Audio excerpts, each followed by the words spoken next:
تو لوگوں نے مقامی لوگوں نے سب سے پہلے مدد میں حصہ لیا. جو پولیس جو رضاکار وہاں پر موجود تھے انہوں نے لوگوں کو سب سے پہلے تو جانیں بچائی, اس کے بعد پھر زخمیوں کو منتقل کرنے کے لیے کام کیا. اس میں ضلعی انتظامیہ, پولیس, ریسکیو والے, جی بی اسکواڈ والے, یہ سب شریک تھے. اور پاک فوج نے ہیلی کاپٹر کے ذریعے امدادی سرگرمیاں جو ہیں وہاں شروع کی. تو یہ ایک خوبصورت چیز تھی کہ وہاں کے مقامی لوگوں نے, رضاکاروں نے لوگوں کو اپنے گھروں میں لے گئے,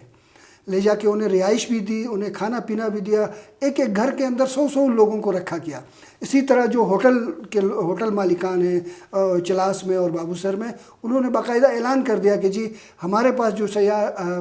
آئیں گے وہ ان سے نہ کوئی رہائش کے اخراجات لیے جائیں گے, نہ کھانے پینے کے اخراجات لیے جائیں گے. تو یہ مقامی لوگوں نے اس علاقے کی روایات کو ایک بار پھر زندہ کیا. انسانیت کے ناطے بغیر کسی رنگ, نسل, مذہب کے لوگوں کی مدد کی گئی ہے. اسی طرح سکردو میں آپ دیکھیں امام بارگاہوں میں, مساجد میں, گھروں میں لوگوں کو رکھا گیا, انہیں بسترے فراہم کیے گئے, انہیں کھانا فراہم کیا گیا. اور پھر اس سیلابی صورتحال کے دوران جو لوگوں کا ساز و سامان تھا, ان کی قیمتی اشیاء تھی, نقد رقوم تھی, لوگوں نے ان کو بھی محفوظ کیا اور متعلقہ حکام کے حوالے کیا تاکہ وہ ایک پروسیس کے بعد لوگوں کی چیزیں ان کے حوالے کریں. اچھا صحیح. اچھا بخاری صاحب, آج صبح یہ نیوز آئی تھی کہ دیوسائی کے اندر بھی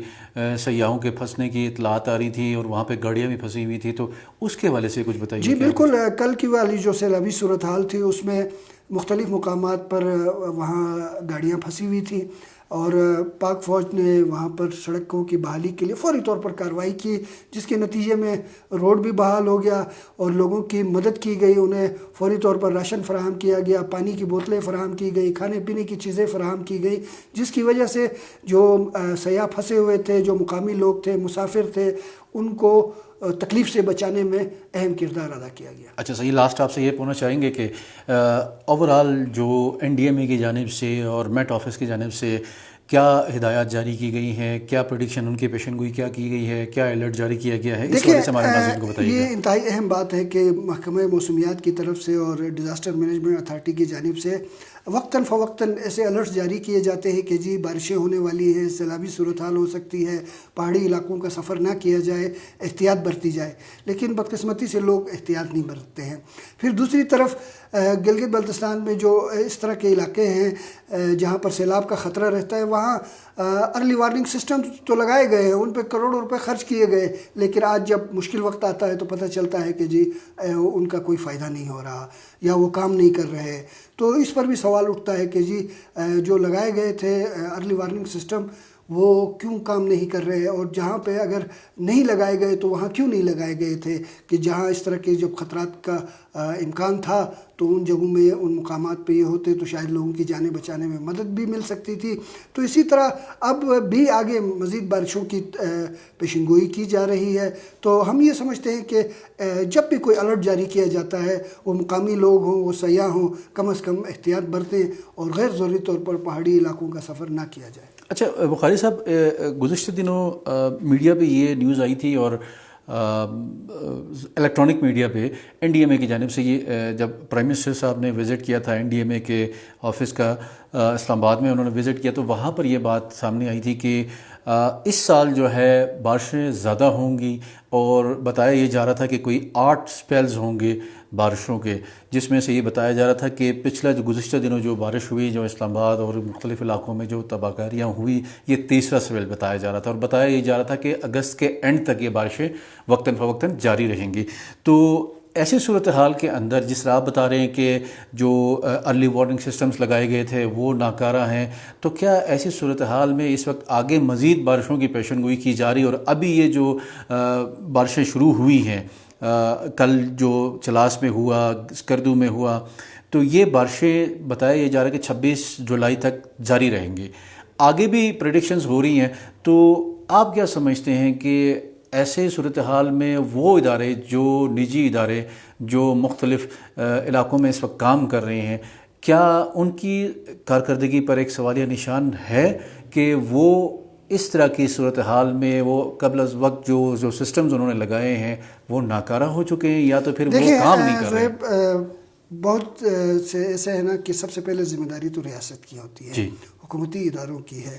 یہاں پر آپ کو پتہ ہے گلوف 2 ایک پروجیکٹ لایا گیا, اس کے تحت اربوں روپے یہاں پر خرچ کیے گئے، لیکن بدقسمتی سے جو مطلوبہ نتائج حاصل ہونے چاہیے تھے وہ دیکھنے کو نہیں ملتے ہیں، اس کے ثمرات نہیں مل رہے۔ اسی طرح بہت سے فلاحی ادارے ہیں، NGOs ہیں جو دعویٰ کرتے ہیں کہ جی ہم ہنگامی صورتحال کے دوران جو ہے لوگوں کی مدد کے لیے ہم یہ کر رہے ہیں، لیکن جب کوئی فلڈ آتا ہے، کوئی مشکل آتی ہے تو بر وقت وہ لوگ وہاں نہ تو دکھائی دیتے ہیں، نہ ان کی کاوشیں نظر آتی ہیں۔ اسی طرح ہم یہ سمجھتے ہیں کہ اگر آگے بھی جیسا آپ بتا رہے ہیں کہ سیلاب کے خطرات ہمیشہ یقیناً رہتے ہیں، تو گلگت بلتستان حکومت کو اثر نو اپنی تیاریوں کو ترتیب دینے کی ضرورت ہے کہ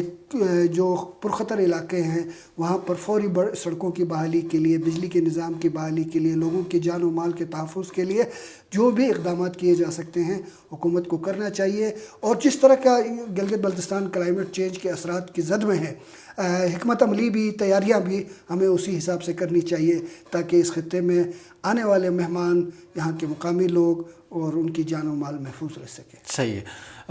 بخاری صاحب آپ کا بہت بہت شکریہ پروگرام میں تشریف لائے۔ ناظرین، آپ اس وقت میڈیا میں دیکھتے ہوں گے کہ گلگت بلتستان کے بیشتر اضلاع میں جو سیلابی صورتحال ہے، اور ایسے میں ہمارے بخاری صاحب نے بھی بتایا کہ بہت سارے ادارے جو NGOs ہیں وہ کام کر رہے ہیں کلائمیٹ چینج کے اوپر اور مختلف پروگرامات وہ ترتیب دیتے ہیں، لیکن ایسے میں دیکھا جاتا ہے کہ جو سسٹمز انہوں نے نصب کیے ہیں وہ ارلی وارننگ سسٹمز تو کہا جاتا ہے، لیکن ارلی وہ انڈیکیٹ کرنے میں وہ ناکام دکھائی دے رہے ہوتے ہیں۔ تو یہ کیوں ہوتا ہے، کس لیے ہوا ہے، ان تمام چیزوں کے اوپر دیکھنے کی ضرورت ہے، اور یہ دیکھنا صوبائی حکومت کی زیادہ ذمہ داری ہے۔ وہ دیکھے اس چیز کو کہ جو چیزیں اس وقت رونما ہو رہی ہیں اس کے اوپر کیسے اقدامات فی الفور اٹھانے چاہیے، اور بالخصوص سیاحوں کے حوالے سے ان کے جان و مال کے تحفظ بھی یہاں پر بہت زیادہ ضروری ہے، اور بالخصوص وہ لوگ بھی جن کا ذریعہ معاش کاشتکاری سے ہے وہ ایسے حالات میں زیادہ متاثر ہوتے ہیں۔ تو ان تمام چیزوں کے اوپر دیکھنے کی زیادہ ضرورت ہے۔ ناظرین، یہ ہمارے پروگرام کا وقت اپنے اختتام کو پہنچتا ہے، یہاں پہ اپنے میزبان زہیب اختر کو دیجیے گا اجازت۔ اللہ حافظ۔